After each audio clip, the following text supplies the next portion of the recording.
Hey guys, welcome back to Ferrigno Freedom Channel. I'm Dante Ferrigno. I'm glad you're here. I got to tell you, for those of you who have been watching my channel for a long time, first of all, thank you. Thank you for being here, and thank you for keeping coming back. I'm so glad that I've had this opportunity in my lifetime to be able to share things that have helped so many other people to get healthier, to get happier, to find that they're being lied to in so many ways by so many different things, that our food supply has been poisoned by all of the bad decisions that have been made over a century.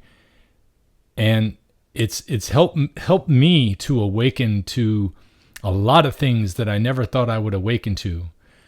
One of those things is, I grew up, first of all, let me just say, every time I come and talk to you guys, it's from the heart. I hardly ever script anything. There's been maybe 3 times in the past 3 years where I've made any notes that I wanted to read to you, but that's because I wanted to make sure I got it right.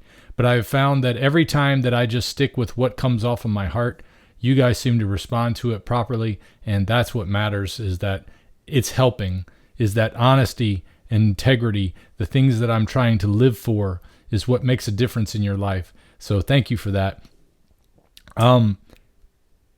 When I started this way of eating, as I've mentioned many times in the past, by the way, for those of you who don't know, I've been on a carnivore way of eating now for 3.5 years. Well, it'll be 3.5 years in July anyway. I was on a search for some understanding on things that were going on in my life. I had always been a Christian, but I hadn't always behaved like a Christian. I had always looked at the scriptures, but I didn't let the scriptures change me.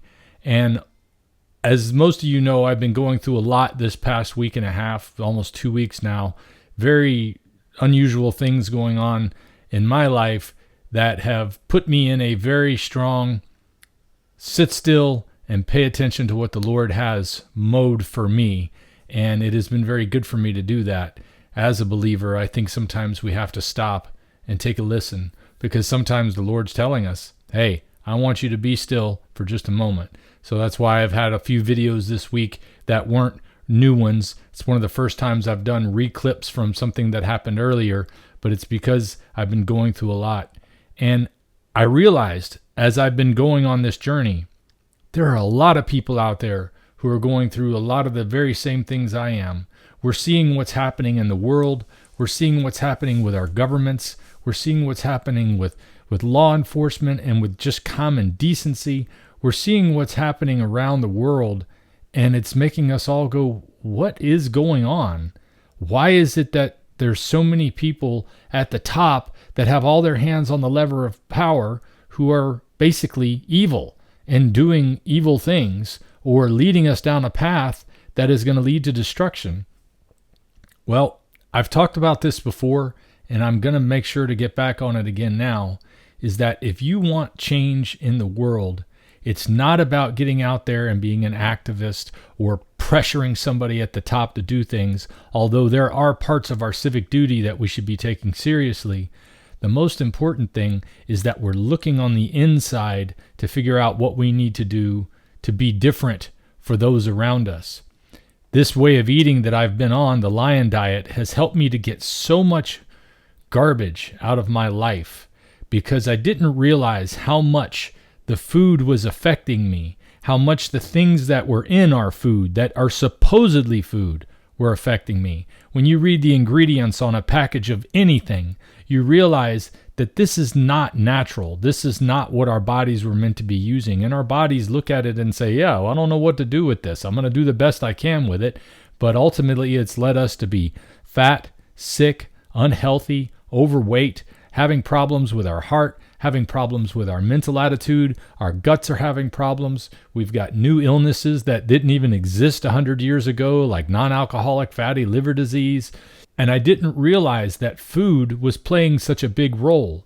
And then I started to look also at things like the drug situation, how many drugs we take in this country. And I'm not just talking about illicit drugs or, things that are illegal. I'm talking about the legal drugs. A lot of the things that we're being told that we need, or that this is going to solve our problems. And when you read the list of side effects on these things, you realize that those drugs don't have any answers either. They're just helping you push down a problem that you're having that's going to keep popping its head back up. So you got to keep using that drug to push it down, and then it pops itself back up. But I think there's something more to that we need to be doing, and that's just cleaning out the garbage in our lives, cleaning out the lies in our lives.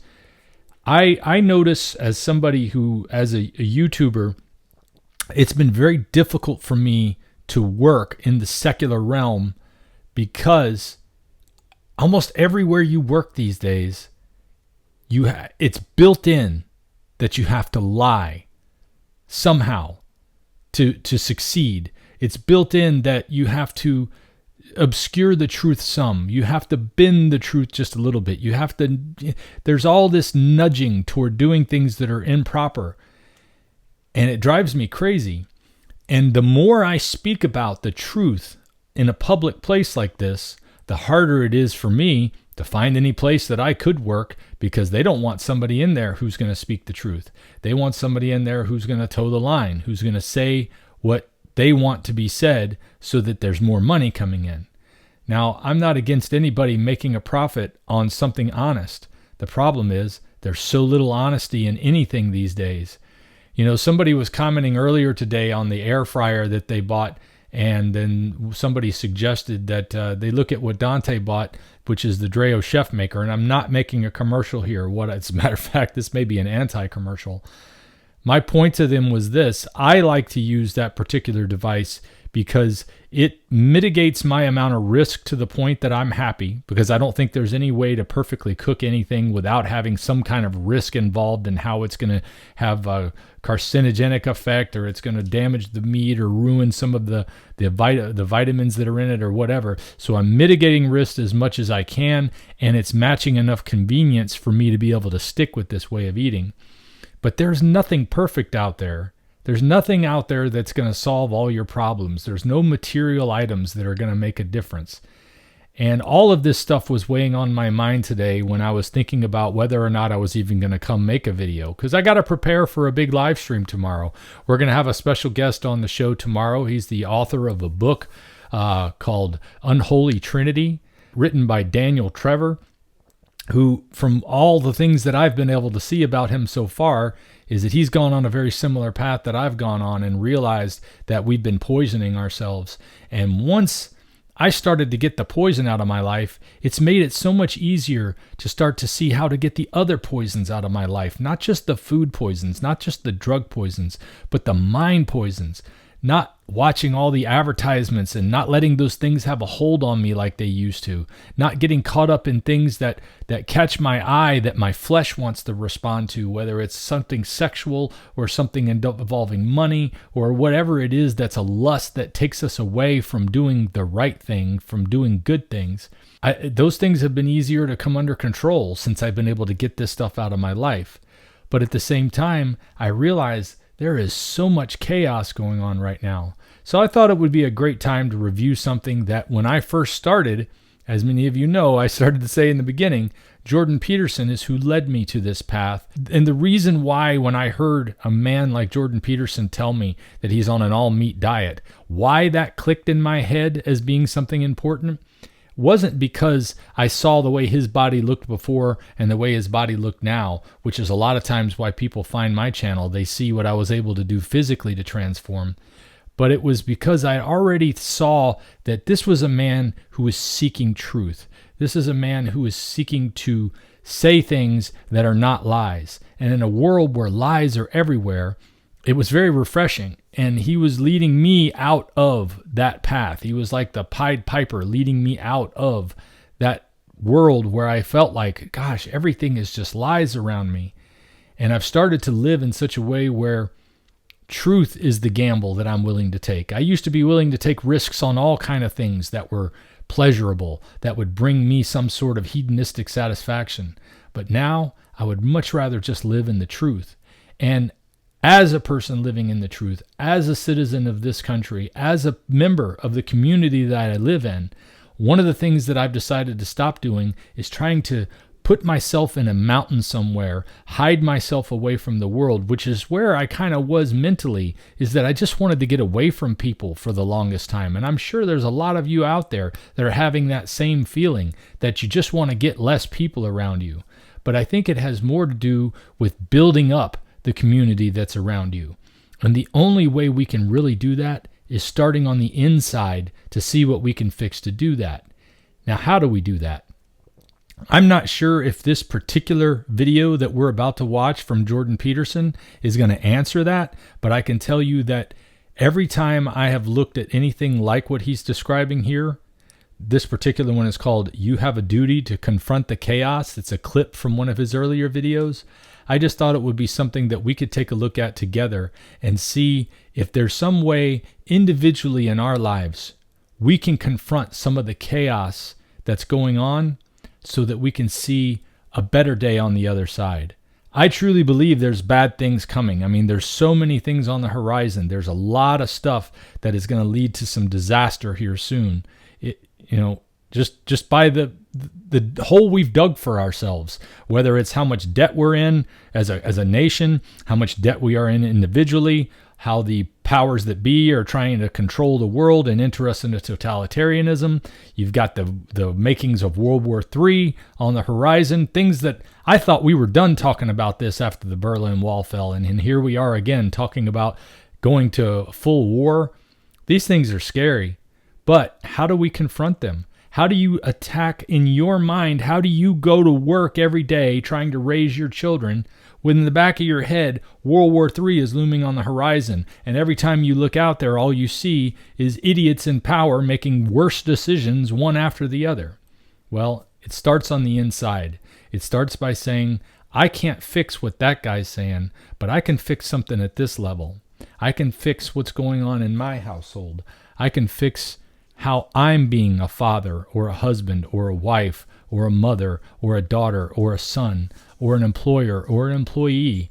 I can make sure that I'm applying the principles of truth to my life and honesty and integrity so that I can be an example to those around me. And then other people like that will be able to be around me. And then we have a community of people moving in the right direction. So that was my thoughts as coming into this. Now here we are 12 minutes in and I haven't even started watching the video. So without any further ado, let's go ahead and bring it up here. Again, this is You Have a Duty to Confront the Chaos by Jordan Peterson. And let's have a look at it. Because life is so difficult, you have to do something that's truly worthwhile in order to justify it. And so, well, and that's what all these stories tell you. That's what the story of Jonah is telling you. It's like you have an ethical duty to straighten things up. And if you don't do it, you're going to be sorry. And that story is echoed everywhere. Well, now St. George, well, let's go to Harry Potter. That's what we were talking about. So he goes off to the magic castle, and he's learning to be a wizard. And he's kind of an interesting character, because he's not really good. And we find out, I think that's because, doesn't he have a piece of Voldemort in him? Isn't that what happens? Yeah. And that's what that means, is that to be good, truly good, you can't just follow rules. That's very clear in the Harry Potter story. And you also have to be able to understand malevolence. And in order to understand malevolence so that you can withstand it, you have to understand that part of you that's malevolent. Because if you don't, you're naive. And if you're naive, you're easy pickings. And so that's a Jungian idea too. And the Jungian idea is that part of personality development is to understand your shadow. And the shadow is those things about you that you do not want to admit to. And you can learn about your shadow by reading history. You can read about Auschwitz. You can read about the concentration camps in Russia, and you can imagine yourself as a guard instead of as a heroic rescuer of unfortunate victims, which would be very, very unlikely. And once you can imagine yourself as a guard, which is a terrifying thing to do, then you understand something about yourself. And I actually think, and I think this is also from studying Jung, that you cannot have proper respect for yourself until you know that you're a monster, because you won't act carefully enough. You know, if you think, well, I'm a nice person, I'd never do anyone any harm, it's like, you're no saint. You can be sure of that. And the harm that you do people can come in many, many ways. And so, if you regard yourself as harmless, inoffensive, nice, well, why do you have any reason to be careful? You're like a teddy bear sitting on a shelf. Even if you throw it at someone, no one's going to get hurt. But that isn't what you're like, because you're a human being, and human beings are some vicious creatures. And there's utility in knowing that, because it's also the case, you know, in the Harry Potter series, Harry could stand up against Voldemort and understand him and speak his language because he was infected by him to some degree. Very, very interesting idea. Anyways, in the second, and the reason I'm telling you this, and this is worth thinking about, it's like, how long were each of those books? Like 500 pages? They're long, eh? And there was, how many of them? 7? And how many of them were sold? I mean, how many of you read every Harry Potter book? Right. How many of you read at least one? Okay, how many of you saw the movies? It's like, you're all in a cult. You are, I'm telling you, really, that's the truth. It's really the truth. So, in the second volume, I saw the movies, but I wasn't interested in really watching them. I think it was because I had children at the time who were interested in watching them, and I wanted to participate with my family. But I can say this about what he's talking about, is that the way we as humans learn about life through storytelling is very interesting. It seems to be, it's basically throughout the Bible. You're seeing stories of human experiences. And a lot of those experiences involve some horrible things that happen between people, bad decisions. People who you consider saints in the Bible, if you look at their life, they made horrible decisions. They made, I mean, King David, for example, we look at the fact that he slayed Goliath as a young boy. He was able to do it with only one stone, and then he was raised into a position of great authority, and the people loved him, and they praised him over the king that they even had, Saul. And then at some point he became the man, and God said he was a man after his own heart. But that very same man decided that he was going to not, first of all, be where he was supposed to be. That was the first mistake he made. He decided, I'm not going to be where I'm supposed to be. Where was David supposed to be? As the king and his country was at battle, he was supposed to be in the battle with his people, leading them to victory. But he was at home where he wasn't supposed to be. And then he saw a woman sitting on a rooftop. Many of you may know the story of David and Bathsheba. Well, he decided he wanted that woman, even when he found out that she was married to one of his head generals, Uriah the Hittite. And he decided anyway that he was going to take advantage of his position of power and his ability to do it, and he took advantage of it, and he got her pregnant.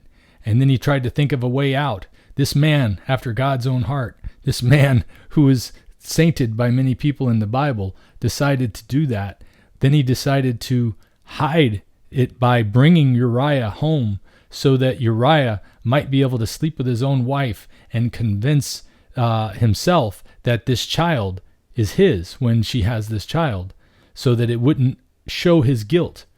But Uriah was so honorable, he wouldn't even leave the gates where the barracks were for the men at the time. When he was told to come home, he asked the king, "Why am I here? I'm here for you, sir, but I am not going to go with my wife now. I'm supposed to be in battle, so I'm going to be down where I'm supposed to be." The Bible refers to it as the gates, but that's where the barracks were at the time. So he was with the military office, waiting for his opportunity to be told to go back to the war.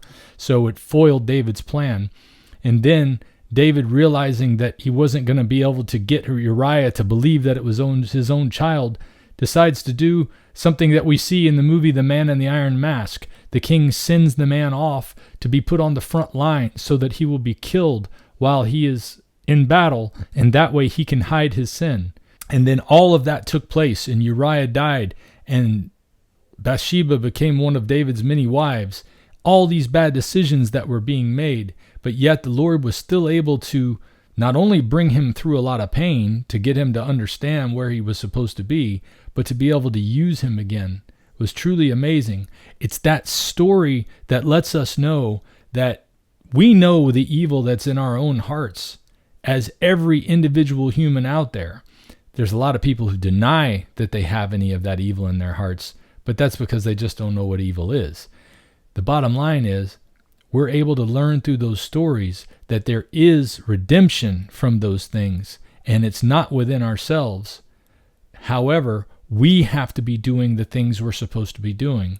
We're supposed to be, when we know we're supposed to be somewhere, we should be there. When we know we're supposed to be standing up as a father or a husband, that's exactly what we should be doing. We should be leading our children. We shouldn't be counting on the state to do all the raising of our children. We should be leaning on the things that we know are good and right. And in my case, as a believer, it's the things that I've learned from my Christian faith. Much of what has set up the entire Western civilization to be as prosperous as it is. However, we as humanity have lost what we've been given because we've traded it for materialism and things that we shouldn't have. Well, we're waking up from that. I think there's a lot of us around the world right now that are waking up, especially from the past 4 years of realizing what is going on, that we've got to make a change at a very low level because we're seeing how evil is on the rise, and the only way to fix it is on the inside. So I love these stories for that purpose. Not a big fan of the Harry Potter series itself, but I'm not denigrating it either, because like most stories, it does show us how we battle with the evil that's inside of ourselves. There's this snake that's zipping around there, the basilisk, right? And it lives in the underground. That's chaos. That's chaos. And that's because wherever you are, you're on thin ice, and underneath your thin ice is chaos. And here we are in this unbelievably civilized environment, and everyone's getting along so perfectly. But you know, we've got lights, we've got electricity, the sewage system is working, no one's hungry. It's like we can be peaceful. But if any of that fell apart, and it could easily fall apart because it's a bloody miracle it ever works at all, then the chaos that's just underneath the surface is going to come up right now. And it's useful to know that, because it makes you properly grateful. If you really understand it, it makes you properly grateful for the bloody miracle that it is that you can be here in peace.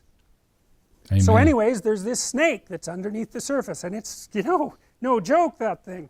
It's big, and it's ancient. It's always been there. And what happens if you look at it? It turns you to stone. Right? It paralyzes you. Well, that's the Gorgon, that's Medusa, the woman with the head of snakes, and if you look at her, it paralyzes you. Well, what does that mean? Well, you're walking through the jungle and a big snake appears. What do? You freeze, and no bloody wonder, because you're a prey animal, and that's what they do when they see things that are going to eat them. And so, the snake, well, lots of people still die from snake bite. And our ancestors were, and I mean our ancestors like, you know, tens of millions of years ago, when they were living in trees and weren't very big, they made a nice snack for a snake. And there's a woman named Lynn Isbell, who's an anthropologist at UCLA, who's correlated the presence of carnivorous snakes with the acuity of primate vision. And what she found was that the more snakes around, the better the primates could see. So, and we're particularly good at picking up patterns like snake camouflage in the lower half of our visual quadrant. You know, and people generally don't like snakes. You can learn to handle them, but no, snake fear appears to be innate. It's innate in chimpanzees, and it tends to increase as you age rather than decreasing. You can overcome it, but, well, my daughter had snakes, and one day her snake bit her. It was a fairly big snake,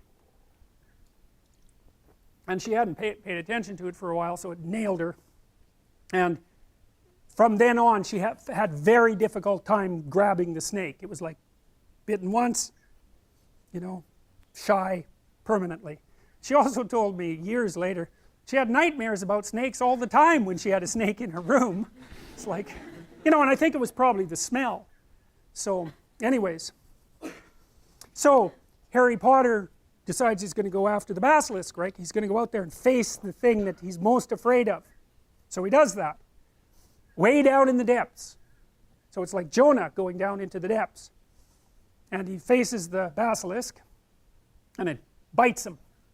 And you know, that's right, because if you go down into the depths, you can get bitten. Like, it's no joke. And this is a hero story, but the thing about the hero story is it's actually real. The thing that you're facing is actually dangerous. And even though facing it voluntarily might be your best bet, and is likely your best bet, because that's the central story of humanity, that doesn't mean you're going to succeed. It's the real thing. So anyways, he gets bitten, right? And he's going to die. Now, he's rescuing Ginny. So that's the St. George story. If you go after, like, dragons like to capture virgins. God only knows why. I think it's because they're pure. I think it's because one of the things that male humans have done from the beginning of time is chase the damn predators away. And I suspect that the males from God only knows how long ago, who were particularly good at that, were rewarded with female attention, and why the hell not? So it's deeply rooted inside of us, that idea of facing the unknown and freeing the woman. So the idea there is that if you, it's a male idea in large part. I can talk about the central female myth, and I will as we proceed. The idea is that if you're the sort of person who can stand up against the unknown and the frightening, then you're also likely, if you develop into that sort of person, then you're also likely to develop into the sort of person that other people will find attractive. Okay, well, that wasn't exactly what I was hoping it would be, but at the same time, it still, it addresses some of the things that I'm thinking about here, because there's so much chaos that we need to confront in the world. Now, I don't subscribe to all of the evolutionary concepts that he's talking about here. Now, I know Jordan Peterson has made a lot of growth since this time period as far as faith goes. I don't know exactly where he is on that. I think he tends to view the Bible as a more allegorical situation. I'm a bit more fundamentalist on that area. I believe the stories in the Bible are true, but I also believe that they have the power of truth, even if they weren't true, even if they were just stories, just like the stories we watch that he's talking about. Those stories always seem to be about dealing with that evil that's inside of us and dealing with our own problem on the inside. The biblical principle would be, stop looking for what's in your neighbor's eye, what's problem with your neighbor, what you can fix about somebody else, and start pointing that finger this way so that you can see what you can do to make yourself better than what you were before. And when I say better, I don't mean richer or even healthier physically or stronger or more attractive. I mean, although there is a positive thing to being healthier, it can also be a distraction, especially if you start getting focused on things that involve, the sexual side of what goes on when you have a more attractive body. But what I'm saying is making yourself better as far as dealing with those sides of you that you know are destructive to you and those around you. Because when we're all caught up in those things, our kids don't get any good example. I mean, I went through it in the 1980s growing up. My parents were doing, I think, the best they could for what they knew at the time. But they were a lot like many other people at the time, caught up in the age, caught up in the materialism of the time period. Even with their faith, they were still very much a part of what was going on. And they weren't paying as much attention to their children. We'd already had decades of having school for our children to be in so that they could basically let somebody else raise their children. And that was totally acceptable in society. So I grew up, like we a lot of people say, the Gen X crowd was raised in neglect and hose water. I mean, that's the lifetime we grew up in. But there was a positive side because we faced difficulty and we were able to overcome things on our own. But without anything to truly guide us and ground us to understand what we're dealing with on the inside, that's where my faith has been so important. And this way of eating has helped me to be able to have my faith, because I've removed so much of the garbage from my life that I've been able to start letting God work on the other areas that are deeper on the inside. He's been able to heal me of my physical problems, but he's also been able to show me that I still got a lot of spiritual growth to do. And I've appreciated this time period that I've had for a couple of weeks now, even though it's been extremely difficult to go through. I look back on it now and I'm like, thank you, Lord, for giving me a moment to pause and to, one, be thankful for what I already have. You know, I have things that a lot of people would already dream to have. I have a home, I have a wife, I have a car, I have dogs, I have a YouTube channel. These things, you know, a lot of people would kill to have any one of these things. I wouldn't say kill. I mean, I'm just saying, you know, as a figure of speech, a lot of people would really like to have these things. And I got a lot to be thankful for. But it's very easy when things aren't going your way, when you start having problems like car accidents and an injury and problems with your health maybe, and some other cases that people are having. It can be very distracting to the things that you do have. And it's been good for me to stop and take account of all of those things, because I want to make sure that I am focusing this channel not on selling products, not on talking about what's how the carnivore diet is the answer to everything, because it's not. And all of the products that I talk about, they're not answers to anything. They're just tools that I use on this way of eating to help me be able to keep the poisons out of my body that were causing me so much physical health problems. Because when my body's physically better, I'm able to think clearer. And when I'm able to think clearer, I'm able to take my spiritual life more seriously. And I can also take a moment to look at where my thoughts are leading me a lot clearer now, and reverse course when it's time to reverse course, and to pull back from the things that I know I shouldn't be doing. So I'm hoping that this makes sense to everyone out there, but I know everyone is going through something right now. And all I can say is we've got to look at the inside and make sure that we're doing the right things. Are you doing today what is going to be healthy for your family, your community, your nation? And as a whole, we can be better as a result of that. But it's got to start with the virtue that we do in our own lives. Stop lying. Stop stealing. Stop cheating. Stop trying to manipulate people to do what you want them to do. It's so commonplace that we just accept that it's okay. But we've got to let that stuff go. We've got to be able to live the dangerous truth.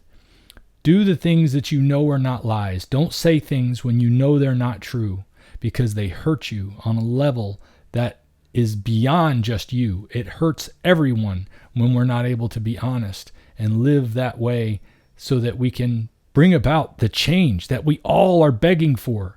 We all want to see things get back to sensibility of some kind, where people treat each other decently, where we can have exchanges with each other, where value is offered and value is given in return, where we're not always feeling like somebody is trying to cheat us and somebody always has their hand in your pocket. Somebody's always trying to lie to you or convince you of something is a panacea when it's not. We want to be able to live honestly with each other, but it starts on the inside, and it's not all going to change because we live in a dead and dying world. It's a very imperfect world we live in. But the change can start on the inside, and it can start with getting your food eating right, but it also has to do with getting your mind eating right. And that's where I've been lately, and I just wanted to come and share that with you guys, and I hope it's been helpful for you today, because it was what was on my heart, and I just hope that the Lord brought the right words to your mind today. Anyway, that's all I got for this one, guys. I'll see you next time. If we pay extra, could we maybe get some grease or fat?